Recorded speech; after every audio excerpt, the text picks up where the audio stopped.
will always show you the truth. For 30 years, Darlie Routier has steadfastly proclaimed her innocence, and plenty of people still buy the sob story. Stay with us at the Darlie Routier War Room on Facebook. We will always show you the truth. Okay, in the groups, we have been discussing a lot about the police surveillance audio and video that were taken at Rest Haven during the Silly String Party and the memorial party. A lot of people don't realize that these are two separate tapes. One tape is from KXAX TV, KXAS TV, Dallas, Channel 5.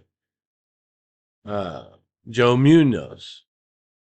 Even on The Last Defense, they say that the media was invited by family, and they were. Darlie Key invited them, called them up, said, "Hey, we'll give you the exclusive if you help us out with travel plans from the people to come up with travel expenses for people coming in from Altoona, Pennsylvania, her family," and they did it.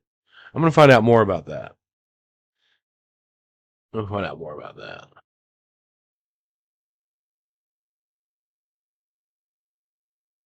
A lot of supporters claim that the news didn't show this other tape of Darlie falling down on the ground, upset, crying, just inconsolable. That happened about 2 hours before the Silly String tape during a memorial. Now, I also asked Beja about that memorial, and she wasn't at it. She wasn't at the memorial. She didn't go into the memorial part. She was there for the Silly String Party to help take care of Drake. But the supporters keep saying that, well, there's this tape. And there's some that say they've even seen it. And why didn't they show it? Again, the fact of the matter is that during direct examination, Doug Mulder and Jimmy Patterson on the stand, just look up the testimony of Jimmy Patterson, the issue of that tape comes up. The judge suggests that they show it and asks the prosecution, Mr. Davis, do you have a problem with them showing that tape? He said, sure, I have no problem with that. But it was Doug Mulder who would not put that tape up as evidence to be discussed in trial. Later on, he said regarding that tape that he didn't feel like it held much weight. That's his way of saying, well, they've done told everybody that Darlie was freaking out, crying, and falling down all over the place, and she wasn't. So he chose to not use that. It's got to be. He's a good lawyer.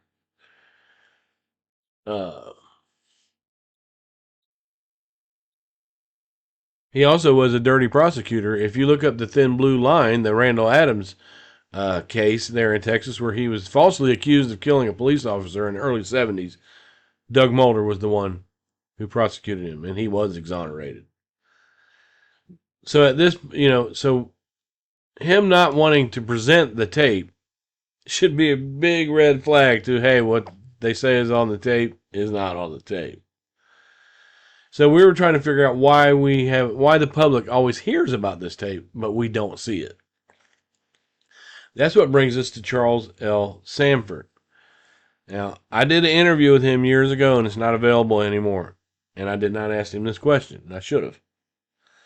But I know that he met with Darlie Key.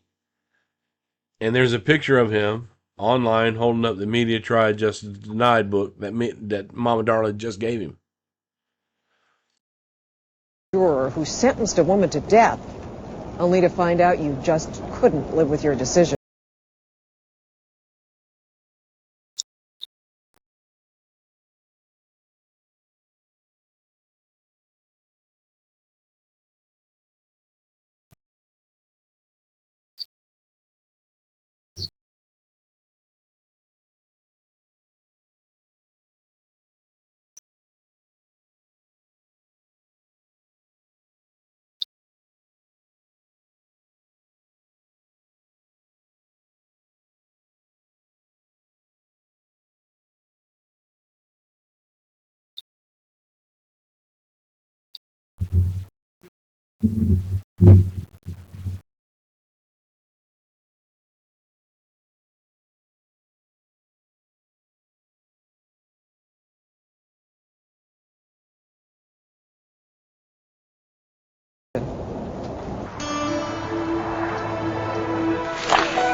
Mom and Dad always told me, said, if you do something wrong, stand up for it.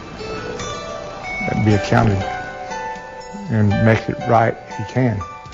A few months after juror Charlie Samford condemned Darlie Routier to death row, he told her the other jurors browbeat him into it. She was innocent and not guilty. But Charlie says the jurors kept playing this tape and challenging his notion that an innocent woman could act this way. She wasn't grieving, spraying the city string and gnawing on that chewing gum. What the jury didn't see was this surveillance video of Darlie. Police had secretly taped the gravesite. Now, this little short clip is all the public has been able to see out of that whole 14-hour video. And this clip was released by Darlie's mother, Darlie Key. But let that sink in for a second. For hours that day. There was weeping, praying, preaching. Father, may this day of birthday be a day of rejoicing.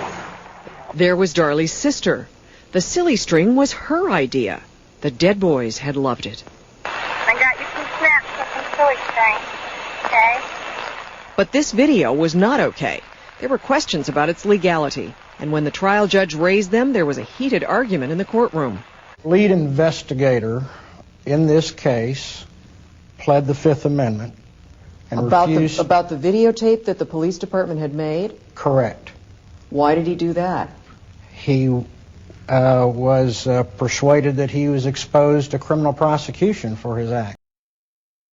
He wasn't persuaded that he was exposed to criminal prosecution. Doug Mulderflat said, "You're going to jail for that," in open court. What Doug Mulder needed to do is get that pleading of the Fifth so he can say, look, the lead detective pled the Fifth, but that's a whole different thing. And the video was never entered into evidence. The police were not charged. So the sad Darlie was never seen by the jury, and the bad Darlie got big play. This jury... You see, they never tell you why it wasn't entered into evidence. That's because Doug Mulder, the defense, did not want it entered into evidence. This short little clip that you see here does not show Darlie saying what it shows her doing. As a matter of fact, everyone else is standing, respecting God, with their heads bowed and praying, and Darlie is not doing that. The jury was not paying enough attention to the evidence that really mattered. Such as photos of Darlie's bruises, says defense attorney Stephen Loesch. State's photo evidence, 52 series. She didn't hurt herself, that she threw her arms up like this to protect herself. That told me that she didn't do it. Charlie Samford says he never saw these pictures during the trial. He says he never saw those pictures during the trial, but they have exhibits on them. They were shown during trial. These bruises were discussed in depth during the trial.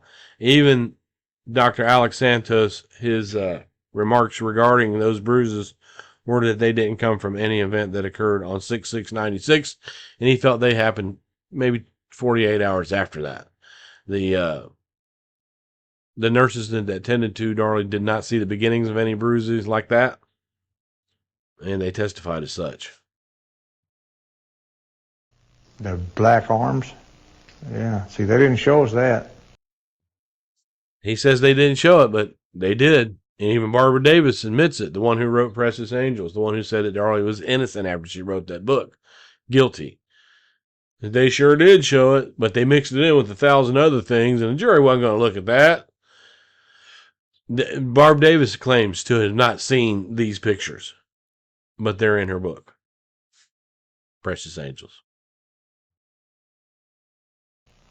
In the trial, we didn't see that. You see, that's impossible for me to believe. Prosecutor Greg Davis. Because, as you know, those photographs were introduced at the trial. They were available to all the jurors.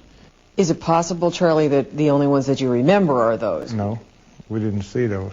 I don't know who did it, but Darlie Routier didn't do it. If it should happen that she does go to the death chamber, how will you handle that? I hope she don't, so I don't have to find out. The photos are of Darlie with horrendous bruises all over her arms and hands. The defense says these bruises could not have been self-inflicted, but could only have occurred in a violent struggle with an intruder. Charlie Samford, who sat on the jury, says he never saw these photos either. They didn't. That one, no. This one, I might have, no, not these. Now, what he's looking at is a copy of Media Tried, Justice Denied, the Christopher Wayne Brown book that was written to show Darlie's innocence. Christopher Wayne Brown has connections to the family through Dana Brown, who is married to Dion Routier. If you watch the Lisa Gibbons show, when they're asking the audience questions, they don't tell you that this is his sister-in-law.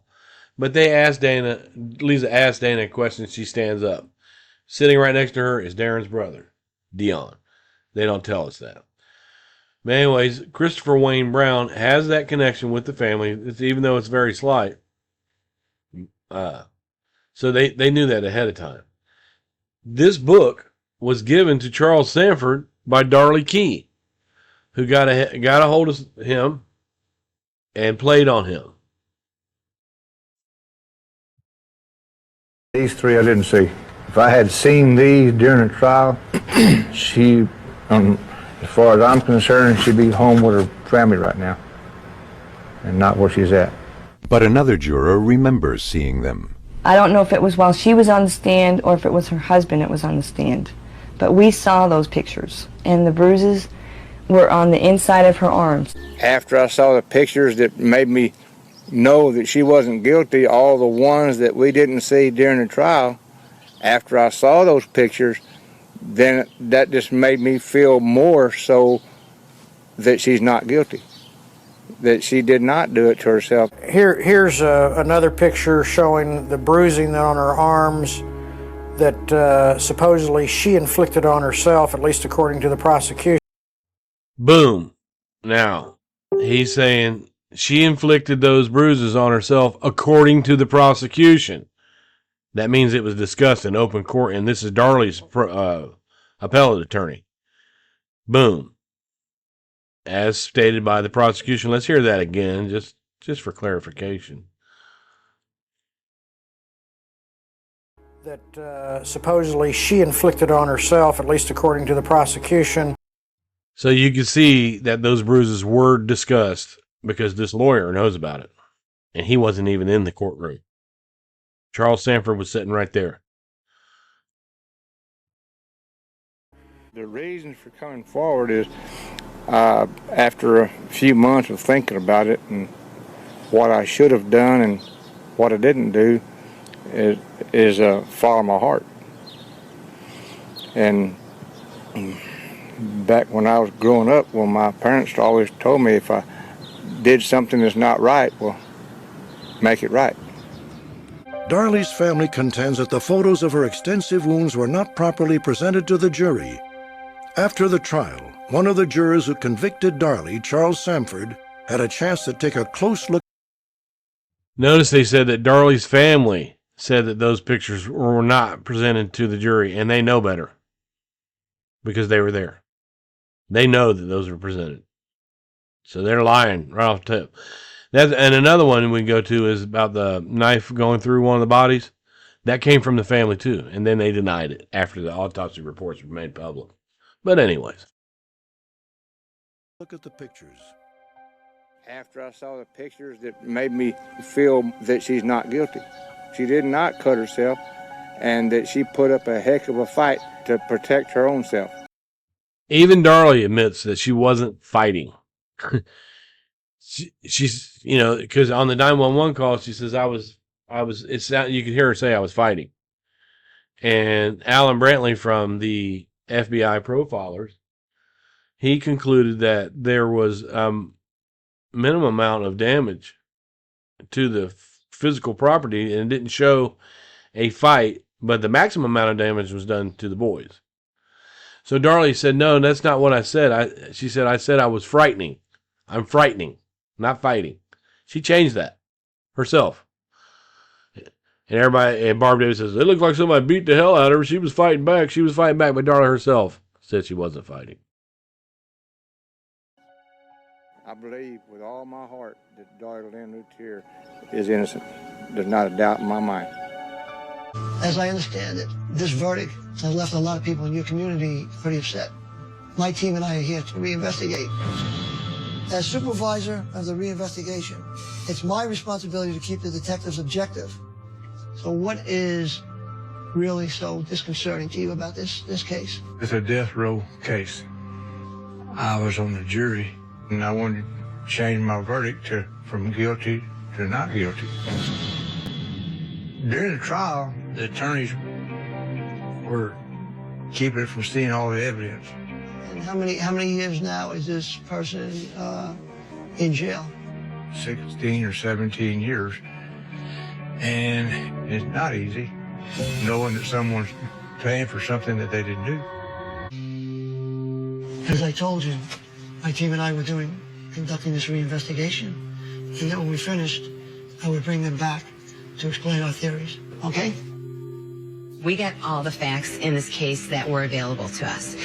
We spoke to investigators involved, we had forensics, we had everything. So my investigation revealed that Andrea did kill those kids.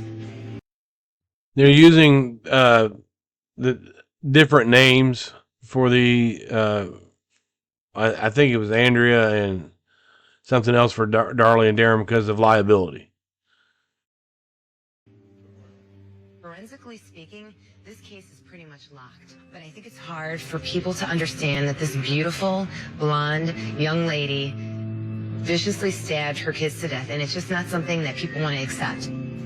There's no question in my mind, no question that this woman did this.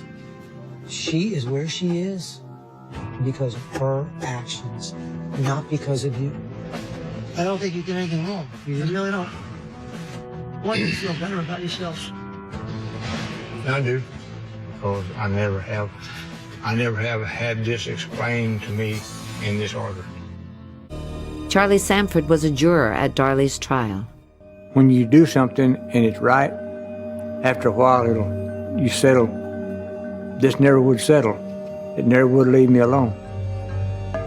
Like Barbara Davis, Charlie Samford was shocked to learn about the surveillance tape and the photos of Darlie's extensive wounds. There's a lot of evidence that we and the jury never did see. See, they want you to believe that the prosecution withheld this stuff, but they did not. It's all on discovery. They didn't withhold anything. It would have been known by now. The person who withheld the memorial tape was the defense. But I want to go into something else after we get done watching this right here real quick. If I would have seen those pictures before, it would have made a lot of difference in what I thought. He says he wasn't shown all the evidence, and the evidence he wasn't shown was actually evidence he was shown. Have any of the other jurors had a change of heart? Yes, but they don't want to. No other juror has had a change of heart. They don't want to do this. They see me coming down an aisle at Walmart. They take off around the other way. Just imagine being a juror who sentenced a woman to death, only to find out you just couldn't live with your decision.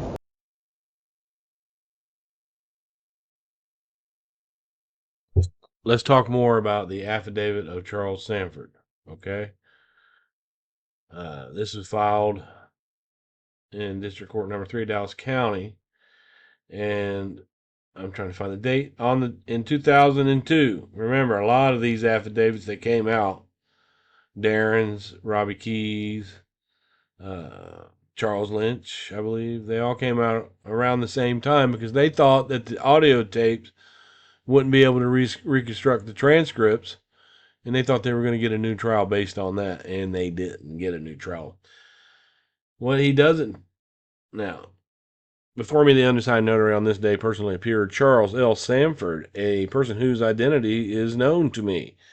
After I administered an oath to him, upon his oath, he said, "My name is Charles L. Samford. I am over 21 years old, and I reside in Ingram, Texas. I have never been convicted of a crime, and I am capable and fully competent to make this affidavit. I have personal knowledge of the facts in this affidavit, and these facts are all true and correct." He talks about where he served as a member of the jury. During the trial of Mr. Routier, the prosecution introduced a videotape by a news reporter showing a birthday party at the grave of Miss Routier's children, sometime after her children had been killed. The tape showed Miss Routier smiling, chewing gum, and shooting silly string. During our deliberations, I recall that we watched the videotape 8 or 9 times, although I wasn't keeping count. The videotape was one of the main reasons I voted to convict Miss Routier of murder, because I didn't know what to make of her behavior. After trial, this is what's important. This is the meaning of this whole video. After trial,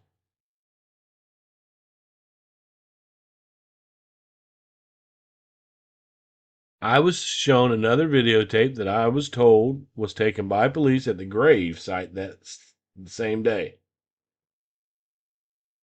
He was shown that tape by Darlie Key. We don't know what parts of it that she showed him. And this is what he says. This second videotape showed a prayer service that happened before the birthday party. Had we seen this other tape so that we had been able to see the whole picture of what happened that day, I believe I would not have voted to convict Miss Routier. All he says is the second videotape shows a prayer service. He doesn't say it shows her falling down on the ground and upset and blah, blah, blah. So Darlie Key got to it. Now, he also says he was never convicted of a crime. Again, I interviewed Charlie Samford years ago. A lot of people have seen it. And they gave me a little bit of gruff about that, but apparently, he's died in 2021. Now, Charles retired from the maintenance department of the Kerrville State Hospital. He was a member of the VFW, blah, blah, blah. He worked at the Nut House.